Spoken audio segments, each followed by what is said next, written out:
Tanong ko po sa inyo, kayong mga may asawa, sa tingin nyo, sinong mas nagmamahal sa iyo? Nanay mo o yung asawa mo? Sino po?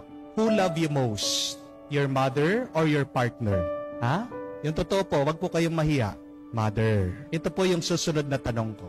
Sa tingin mo, sinong mas mahal mo? Nanay mo o yung asawa mo? Halimbawa, imagine niyo po ito. Nakasakay po kayo sa bangka o sa barko. Bigla, lumulubog po. Naka-life vest ka, isa na lang life vest mo. Nakita mo yung nanay mo at saka yung asawa mo. Sinong sasagitin mo? Sinong tutulungan mo? Sinong bibigyan mo ng life vest? Nanay mo o asawa mo? Sino po? Nanay. O bakit nag-asawa pa kayo? Pero hindi po ba katotohanan yan? That your mother will love you more than your husband or wife.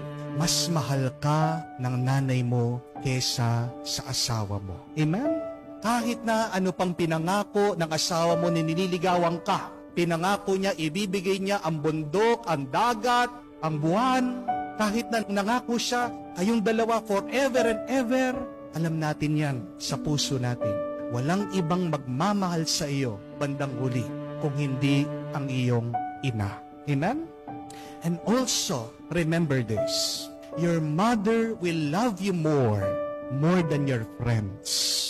Kahit na palagay yung loob mo sa mga kabarkada mo, kahit na araw-araw kayo nagiinuman, kahit na binuksan mo na lahat sa kanila, alam nila ang sikreto ng buhay mo. Pag sobrang bigat na ng problema mo, sinong tatakbuhan mo?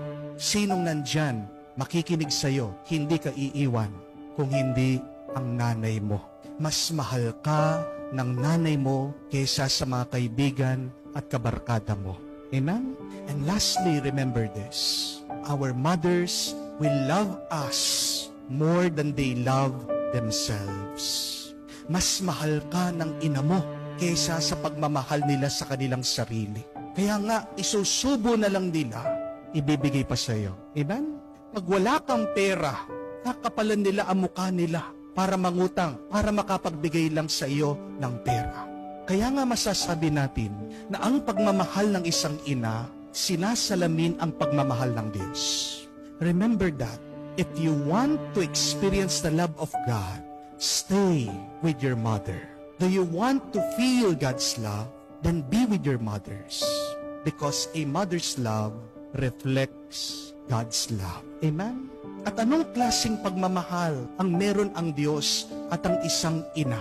It is an unconditional love. At anong ibig sabihin ng unconditional love? Nagmamahal na walang dahilan. Tingnan niyo po ang pagmamahal ng mga ina sa atin. Bago ka pa isinilang, bago ka pa nilabas, mahal ka na ng iyong ina. Amen? Hindi ka pa man nakita Hindi ka pa man nakilala, hindi ka pa man nakausap, pero habang nandun ka sa sinapupunan niya, in love na siya sa iyo. Mahal na mahal ka na niya. Kaya kung minsan po, pag nag-i-interview din ako na may kakasal na, tinatanong ko din ito. Kaya kung magkakaanak kayo, at pagkatapos yung inyong anak sasabihin, bakla ako, tomboy ako, mamahalin mo pa ba yung anak mo? Kung yung iyong magiging anak special, hindi normal, ano magiging reaction mo? Alam niyo po, kung ano sagot? Father, kahit ano pa siya, kahit sino pa siya, kahit na ano pang gawin niya, mahal ko siya. Yun yung tunay na pagmamahal. Pero bakit hindi natin maibalik yung pagmamahal na yun sa ating mga magulang? Di po ba? Minsan meron mga bata, sumasakit ang loob nila sa kanilang mga magulang. Why? Because their parents could not feel their expectation. Meron silang palaging hinahanap, meron palaging nirereklamo mga bata, pagkukulang ng mga magulang, lalong-lalo ng mga ina. Hindi nagiging totoo ang iyong pagmamahal pag meron kang dahilan na magmahal. Be careful when you say, I love because. Be careful when you say, I love if. Ang sabihin mo, I love even if. Kahit na. Dahil ang utos ni Jesus sa atin, ang magmahal. And this is the most wonderful command galing sa Diyos. Pag sinabing utos, madalas nabibigatan tayo. Di po ba? But the command to love is the most beautiful command. Why? Because to love is the most pleasurable thing to do here on earth. Huwag niyo pong kakalimutan yan. Ang pinakamasarap pinakamasayang pwede mong gawin habang buhay ka ay yung magmahal ka. Amen? Kaya nga tingnan niyo po, pag ang isang tao, isang babae, in love sa isang lalaki, nag-makeup yan, nagli-lipstick, nag-aayos, kahit na ilang oras, hindi mabigat sa kanya. Pag mahal na mahal mo yung ginagawa mo, nagluluto ka man, naglilinis ka sa bahay, di ba?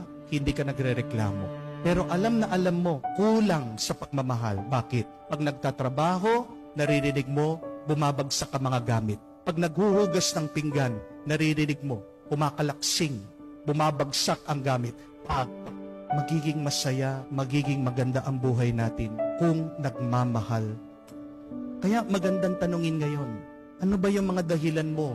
Bakit nagmamahal ka? Alisin mo yan. Yan yung nakakabigat sa buhay mo. Yan yung nakakasira ng iyong pagmamahal. Just love and feel the beauty out of it. Feel the joy and the peace out of loving. And let us start loving those who are close to us. Your husband, your kids, most especially your parents. Dahil alam natin ang buhay maiksi. Life is short. Amen? Pero mas maiksi ang buhay ng ating mga magulang. Kakaunti lang yung oras na makakasama mo sila. Bakit uubusin mo pa sa sakit ng loob, sa galit, sa away? Let us spend this short time together loving without reason. Kung buhay pa yung iyong magulang, sana yakapin mo naman, halikan mo naman. Kung wala na siya, pagdasal mo siya, tandaan mo, wala ka dyan kung wala ang iyong ina. Amen? Kaya nga po, sa pagmamahal ng ating ina sa atin na walang dahilan, na walang hinihingi na sukli, purihin natin sila at pasalamatan.